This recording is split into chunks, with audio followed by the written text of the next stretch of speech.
일부 영상에서 우리는 일본이 어떻게 세계 최강의 제조업 국가가 되었는지를 살펴봤습니다. 국가가 기업을 보호하고 기업은 직원을 가족처럼 품으며 경쟁보다는 안정과 존속을 선택했던 일본의 독특한 시스템. 그것은 분명 기적을 만든 성장의 엔진이었습니다. 하지만 세상에 공짜 점심은 없죠. 이 거대한 엔진을 돌리기 위해서 일본은 아주 위험한 도박을 하고 있었습니다. 절대 망하지 않는 은행, 무에서 유를 창조하는 대출, 이를 통제하는 관료의 통제. 오늘은 일본 경제의 기적을 이룬 진짜 배우에 대해서 이야기하면서 완벽해 보이는 시스템이 어떻게 스스로를 갉아먹는 족쇄가 되어버렸는지, 일본 경제가 30년간 멈춘 이유에 대해서 이야기해보겠습니다.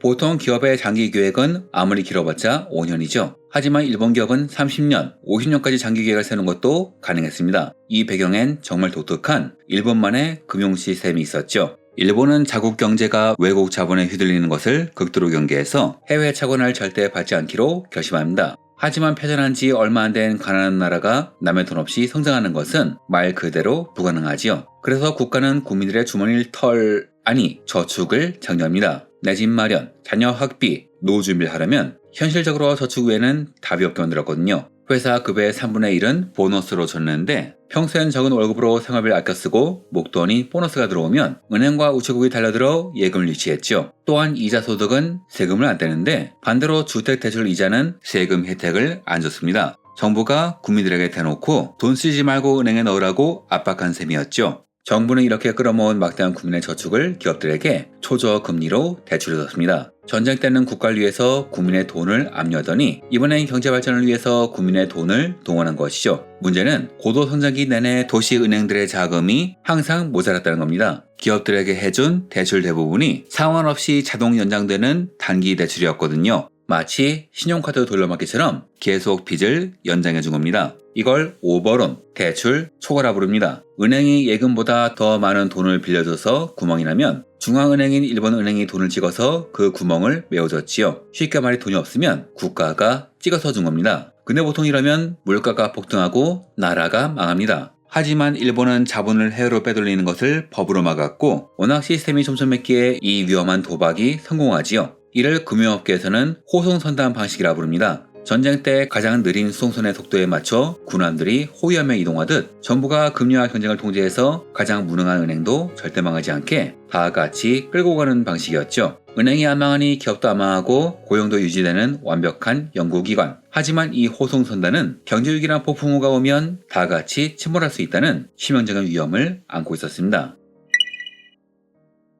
중앙은행이 허공에서 찍어낸 돈은 아직 존재하지 않는 미래를 위해서 투자되었습니다. 이 돈이 휴지 조각이 되지 않기 위해서는 기업이 반드시 성공해서 달러를 벌어와야 했죠. 일본인들은 이를 넘어지지 않으려면 계속 달려야 하는 자전거에 비유했습니다. 이 자전거가 넘어지지 않게 핸들을 잡은 것이 바로 관료 시스템이었죠. 단순히 공무원뿐만이 아니라 경단련 같은 사적단체까지 포함된 거대한 카르텔이었죠. 이들은 기업의 욕심을 넘어 국가의 목표를 위해서 움직였습니다. 관료들이 이번엔 이 산업이라고 목표를 찍으면 가장 뛰어난 기업을 골라서 자원을 몰아줬습니다. 주로 철강, 기계 공구 같은 후방산업, 토목장비나 가전처럼 진입장벽이 높은 산업, 반도체처럼 초기에 돈이 많이 드는 산업이 타깃이었죠. 국가가 우리가 뒤를 봐줄 테니 손해를 봐도 버텨라 라고 보증을 서니 일본 기업들은 덤핑에 가까운 가격으로 해외 시장을 공략할 수 있던 겁니다. 그리고 경쟁하던 해외 기업들은 손을 들고 철수를 했고 이렇게 일본은 자국을 지키고 세계 시장을 차례차례 제패해 나갔죠. 단 돈과 전략만으론 부족했습니다. 이 시스템을 돌리기 위한 국민들의 헌신이 필요했죠. 이걸 가능하게 만든 것이 현실의 관리입니다. 가장 극적인 예가 근무 시간이죠. 일본은 공식적으로는 하루 8시간 근무였습니다. 오후 6시가 되면 회사는 냉난방을 끄고 정문을 닫았죠. 하지만 실제로는 아무도 퇴근하지 않습니다. 불은 그대로 켜져 있고 보통 밤 9시, 바쁠 땐 자정까지 일하죠. 밤 10시가 넘으면 사람들이 정문이 아니라 쪽문으로 나오고 막차 시간의 전철은 출근 시간만큼 붐비고 있습니다. 하지만 근태 기록엔 8시간 근무라고 찍히죠. 나머지는 서비스 산업, 즉 수당 없는 무료 봉사입니다. 나의 삶을 바쳐 회사를 성장시키는 이쇼 겐메이 정신, 일본 경제 성장 1등 공신이 삶을 희생한 국민들이었음은 부정할 수 없을 겁니다. 단 국민들을 그렇게 만들기 위해선 무언가의 장치가 필요했죠.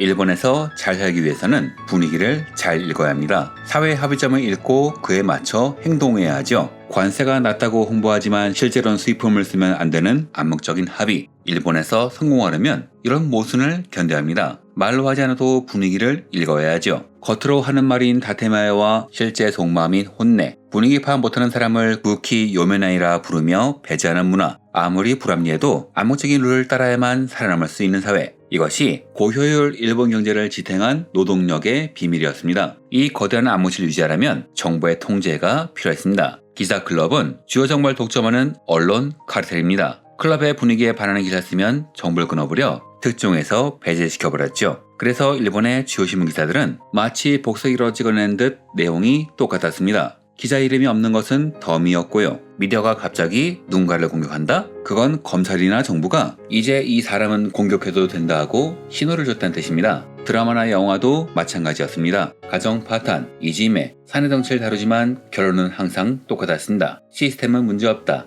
문제는 뒤는 개인에게 있다. 기존 시스템을 따르는 것이 정의라는 것을 끊임없이 주입했죠. 만약 이를 따르지 않으면 스폰서가 끊어지는 등 여러 가지 불이익이 왔습니다. 테가트 머피 교수는 책 일본의 굴레에서 이를 일본 주식회사라 불렀습니다. 겉만 자본주의지 실제로는 국가가 설계하고 관리하는 하나의 거대한 조직이라는 거죠. 주주보다 생존을 우선하고 경쟁을 통제하며 종신공으로 안정을 주고 무에서 돈을 찍어내며 국민의 헌신을 갈아넣은 시스템. 이 완벽한 삶과 편대 덕분에 일본은 세계를 제패했고 한국을 비롯한 많은 나라가 이 모델을 벤치마킹했습니다. 하지만 1990년대 시대가 바뀌자 이 완벽했던 시스템은 세 가지 치명적인 약점을 드러냅니다. 이 완벽해 보이던 일본 주식회사의 운명을 뒤바꾼 결정적인 사건이 1985년에 터집니다. 바로 그 유명한 플라자 합의죠. 앞서 말했듯 일본 경제 성장의 배경 중 하나는 미국이 여러 가지 특혜를 줬기 때문입니다. 그리고 이는 소련과 냉전을 하고 있었기 때문에 일본을 냉전의 방파제로 삼았기 때문이죠. 즉 미국은 일본이 미국 시장에서 돈을 벌어 가도 무역 적자를 봐도 안보 비용이라 생각하고 눈을 감아준 겁니다. 하지만 1971년 닉슨의 핑퐁 외교로 미중 수교가 시작되죠. 미국은 소련에서 중국을 떼어내기 위해서 중국과 손을 쳤습니다. 중국을 자본주의 국가로 만들면 민주 국가가 될 것이라 본 것이죠. 그리고 1980년대 석유 가격 급락으로 인한 소련 경제의 균열, 1985년에 취임한 고르바초프 서기장의 개혁 개방이 이어지면서 일본의 전략적 가치가 바뀌었죠. 일본을 지켜주던 냉전이 종말을 구하고 있던 겁니다. 더 이상 미국은 일본의 경제적 얌체짓을 안보 논리로 참아줄 이유가 없어졌습니다. 게다가 미국 제조업이 일본에 밀려 죽어가고 있었으니까요. 그래서 미국은 1985년 일본에 플라자 합의를 강요합니다. 이후 일본의 엔화 가치가 2배로 뛰는 엔고 쇼크가 닥쳤고 이 순간 일본을 키운 시스템은 일본의 목을 죄는 족쇄로 바뀌죠. 이유가 무엇이냐? 첫째, 국가의 유인책의 실패. 엔고 때문에 수익이 감소하자 정부는 내수를 살리납시고 금리를 크게 내리고 부동산 대출 규제 완화책을 씁니다. 침체된 경기를 부양시키기 위해서였죠. 하지만 이런 상황이 되자 기업은 기업활동, 연구개발에 돈을 쓰는 것보다 부동산, 미술품을 사는 게 더 낫다고 생각하게 되죠. 이것이 80년대 후반 일본 기업 경쟁력의 약화로 이어졌고 나중에 거품 경제의 붕괴에 단초가 됩니다. 둘째, 호송선단 방식이 구조 조정을 막았습니다. 1990년대 초 주식과 부동산이 폭락하자 은행과 기업들은 파산 위기에 몰렸습니다. 정상적인 자본주의라면 망할 회사는 망하게 두고 썩은 살을 도려내야 새살이 돋습니다. 하지만 일본 정부는 부실 기업의 빚을 탕감해주거나 만기를 무한정 연장해줬고 오히려 공적 자금을 투입해서 좀비 기업을 살려냈습니다. 망해야 할 기업이 안 망하고 시장에 남아있으니 멀쩡한 기업의 매출까지 줄어들면서 경쟁력을 잃어간 것이죠. 셋째, 글로벌 흐름과의 단절입니다. 1990년대 미국발 IT 혁명이 일어났을 때 일본은 그 혁명에 올라타는 대신 우린 더 고장 안 날 기계를 만들 것이라면서 제조 품질에만 매달렸습니다. 스마트폰 시대에 최고급 삐삐를 만들겠다고 고집을 피운 셈이죠. 아이모드라는 스마트폰의 원형이 있듯 엄밀히 말하면 미국발 IT 혁명의 상당수 기술은 일본도 갖고 있거나 심지어 일본이 원조인 경우가 많았습니다. 하지만 글로벌 흐름과 단절되면서 일본은 이 흐름에 올라타지 못했죠. 오히려 흐름에 올라타지 않고 일본 시장을 위한 최고의 제품만 만드느라 세계 시장의 주도권을 빼앗기고 말았죠. 물론 일본도 바보는 아닙니다. 개혁이 필요하다는 걸 알았죠. 하지만 지금까지 운영한 국가 시스템을 뒤흔들면 분명히 일부 시스템은 폐기해야 합니다. 그렇다면 경쟁력 없는 기업들이 줄루산하겠죠. 그리고 이는 국가, 관료, 정치가의 책임입니다. 결국 일본은 이 고통을 피하기 위해서 안정을 택하죠. 댐에 물이 넘치려 하면 수문을 열어서 물을 조금씩 빼야 살아날 수 있는데 구조조정을 하긴커녕 돈을 풀어 부실 기업을 연명시키고 정규직을 계약직, 파견직으로 만들면서 고용을 유지했지요. 하지만 거품경제 붕괴 후 그것도 한계였습니다. 기업은 이익이 안 나니 임금을 동결했고 소비자는 돈이 없으니 지갑을 닫았고 내수가 죽으니 기업은 품질을 깎아서라도 버티는 악순환. 토요타 리콜 사태나 고배 제강 데이터 조작은 이런 식으로 터져난 겁니다. 여기에 저출산, 고령화까지 겹치면서 일본 경제는 30년간 서서히 가라앉게 되죠. 일본 경제는 어떻게 성장하고 어떻게 흔들렸을까요? 개발도상국 일본을 세계 2위로 만든 그 효율적인 시스템이 선진국이 된 일본에게는 혁신을 막는 가장 무거운 족쇄가 된 겁니다. 배고프지 않았기에 뼈를 깎는 혁신 대신 안정을 택했고 그 대가로 성장이 30년간 멈춘 나라, 플로피 디스크, 팩스조차 없어지지 못할 정도로 혁신을 두려워하는 나라가 바로 일본의 현재 모습이며 그러니 시시각각 변하는 국제정세에 올라탈 수 있을 리가 없습니다. 검토하는 동안 트렌드가 바뀌니까요. 하지만 최근 일본은 달라지고 있죠. TSMC 공장을 유치하며 반도체 부활을 꿈꾸고 30년간 꿈쩍도 하지 않은 물가와 임금이 들썩이고 있습니다. 철옹성 같던 일본 주식회사의 시스템도 이젠 더 이상 과거의 방식으로 버틸 수 없는 임계점에 도달한 걸까요? 아니면 본격적으로 무너지기 시작하기 전에 발악일까요? 일본 경제가 부활할지 아니면 파산전의 마지막 신호일지 우린 지금 그 역사의 변곡점을 보고 있는 걸지도 모르겠습니다. 여러분의 생각은 어떠신가요?